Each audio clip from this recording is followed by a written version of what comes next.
Halo semuanya, kembali lagi bersama Newbie Investor.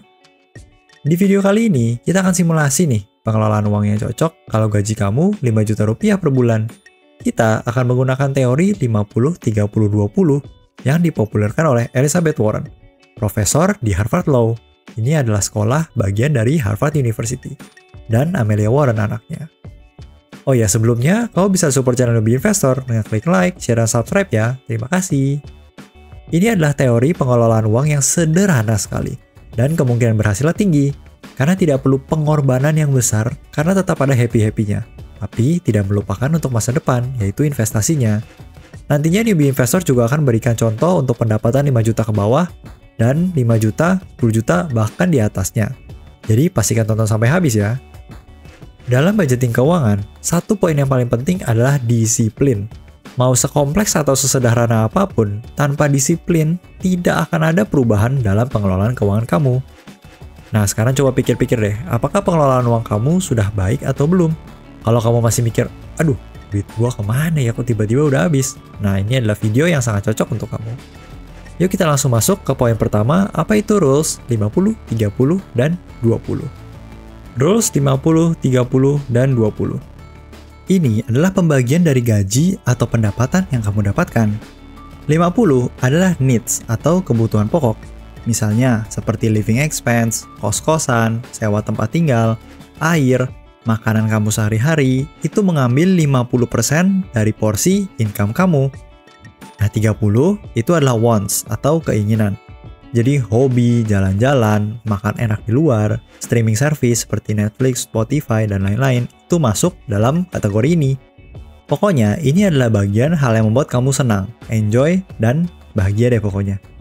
Dan 20 sisanya adalah untuk goal finansial kamu, untuk masa depan. Nah ini baru budget yang benar-benar wajib.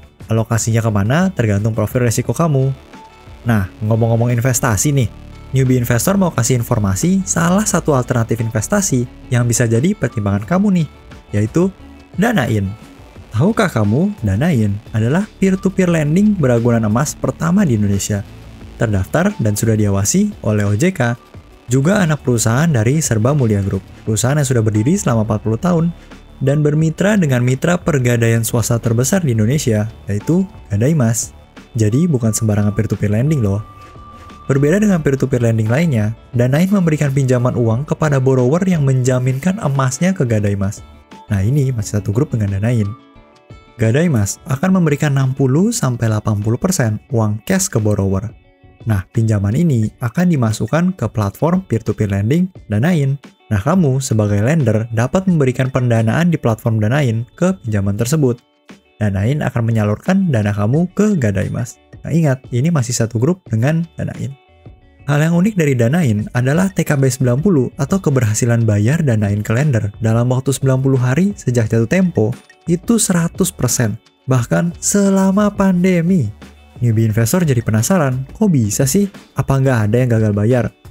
Jawabannya ternyata tetap ada. Tapi disinilah peran pergadaian sebagai mitra Danain, di mana emas itu kan tanda kutip mudah untuk dijual. Jadi emasnya dibantu jual oleh pergadaian, maka uang pokok dan bunga kamu tetap aman, karena akan tetap dibayarkan oleh mitra pergadaian jika sudah jatuh tempo, bagaimanapun keadaannya. Uang pelunasannya ini didapat dari hak jual mitra pergadaian terhadap emas yang diagunkan oleh borrower. Saat ini sudah lebih dari 20.000 pendana yang terdaftar di Danain, dan rata-rata bunga yang diterima lender 10-15% per tahunnya. Dan total dana yang disalurkan sudah lebih dari 1 triliun rupiah. Nah bisa banget nih Danain menjadi salah satu alternatif portofolio investasi kamu.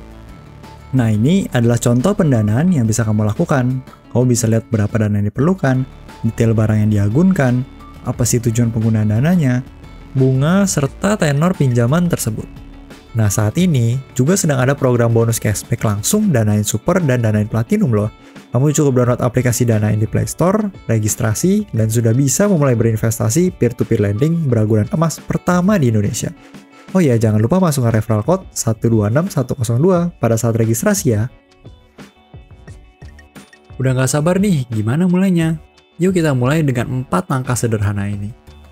Yang pertama, hitung pendapatan bulanan kamu. Dalam kasus ini kita ambil contoh 5 juta rupiah ya. Batasi dengan rumus 50-30-20. Jadi 2,5 juta untuk kebutuhan pokok, 1,5 juta untuk keinginan-keinginanmu, dan 1 juta untuk investasi. Yang ketiga, pisahkan uangnya. Ini mungkin step paling penting agar benar-benar tidak tercampur budgetnya. Misalnya, kamu bisa gunakan aplikasi fintech seperti OVO, GoPay, atau Genius. Jadi, begitu gajian masuk, langsung nih kamu transfer 1,5 juta ke OVO atau GoPay kamu. Jadi, uang di dalam dompet digital ini yang memang kamu akan gunakan untuk happy-happy selama 1 bulan ke depan. Nah, selanjutnya, biarkan 2,5 juta rupiah itu di rekening utama kamu yang akan kamu gunakan untuk makan, bayar kos, kontrakan, listrik, dan lain sebagainya. Begitupun juga dengan 1 juta terakhir untuk investasi. Misalnya langsung kamu beli ke reksadana, atau kamu top up ke RDN saham kamu, atau bisa juga kamu misalnya depositokan.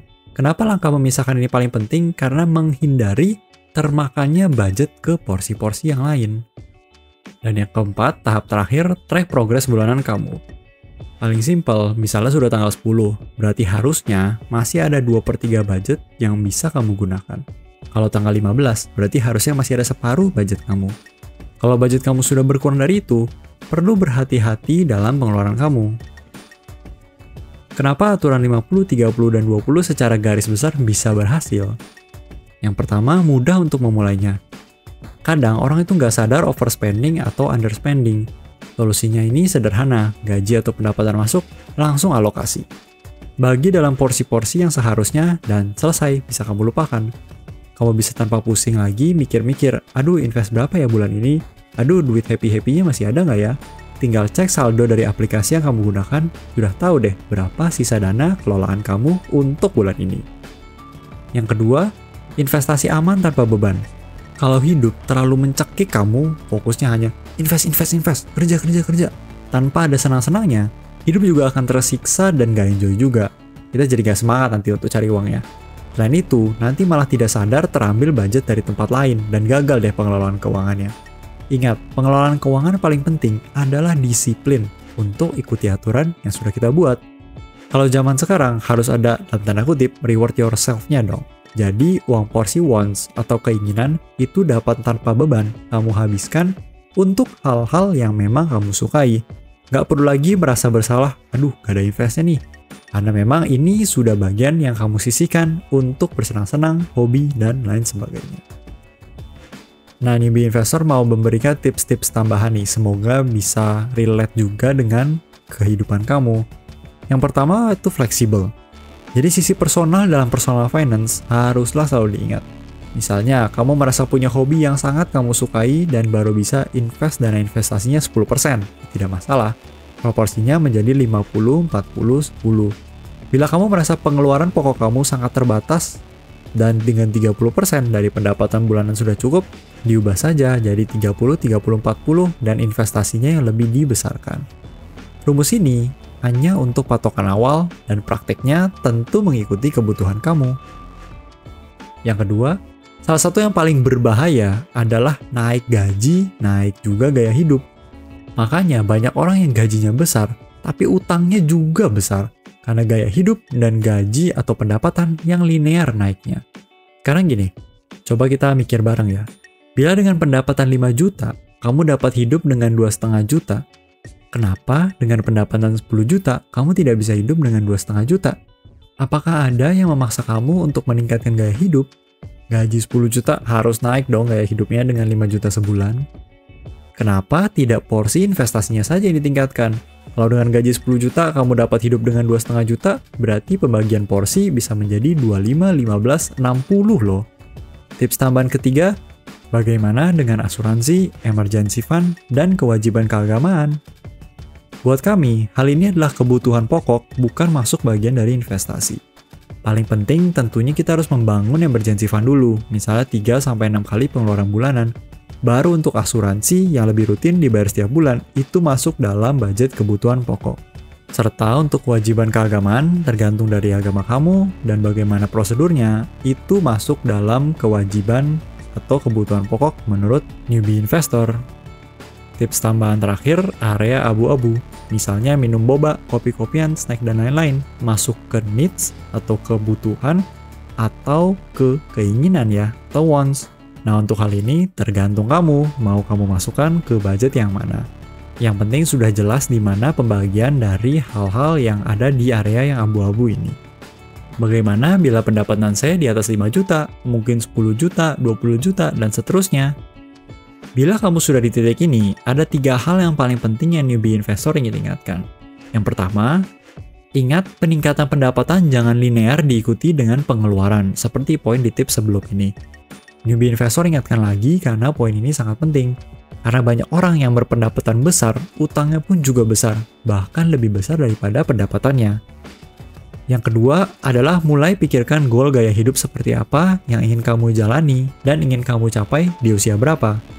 Misalnya, kamu mau hidup dengan gaya hidup 10 juta per bulan di usia 50 tahun.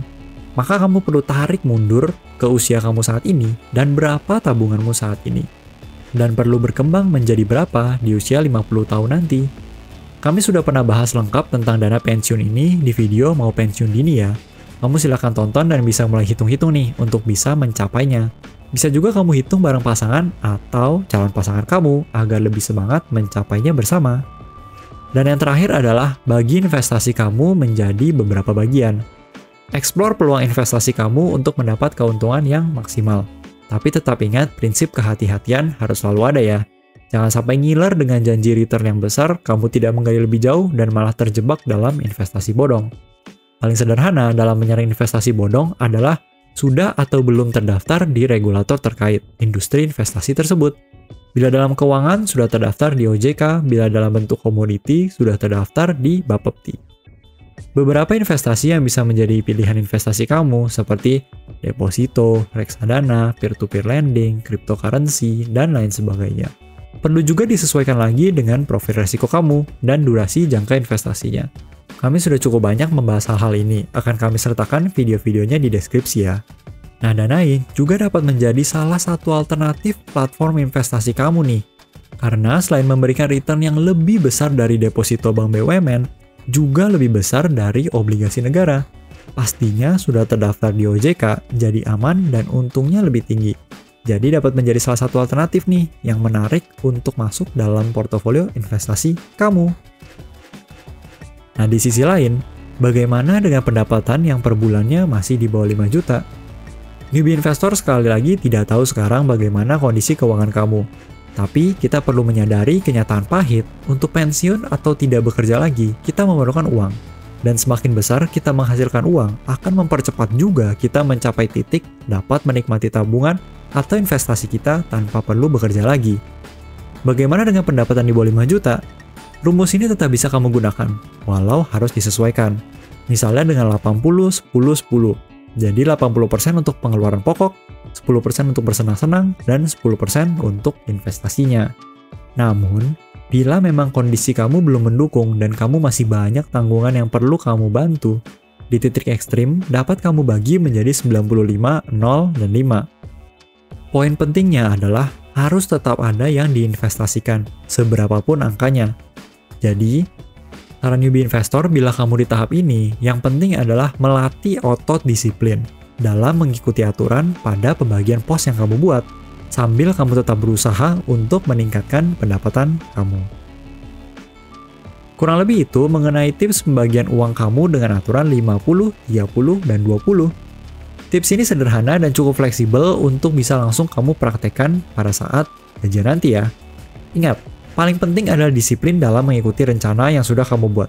Jangan sampai setiap pembagian atau pos yang kamu buat malah saling memakan. Langsung pisahkan uang kamu ke OVO, GoPay, atau Genius, dan aplikasi fintech lainnya bila untuk happy-happy. Untuk kebutuhan sehari-hari bisa di rekening gajian, dan untuk investasi bisa langsung disalurkan ke portofolio investasi kamu, apapun bentuknya. Terima kasih sudah menonton video ini, semoga kamu mendapat manfaat dari video ini ya. Terima kasih juga kepada Danain yang sudah mensponsori video ini. Ingat untuk coba download Danain dengan klik link di bawah ya.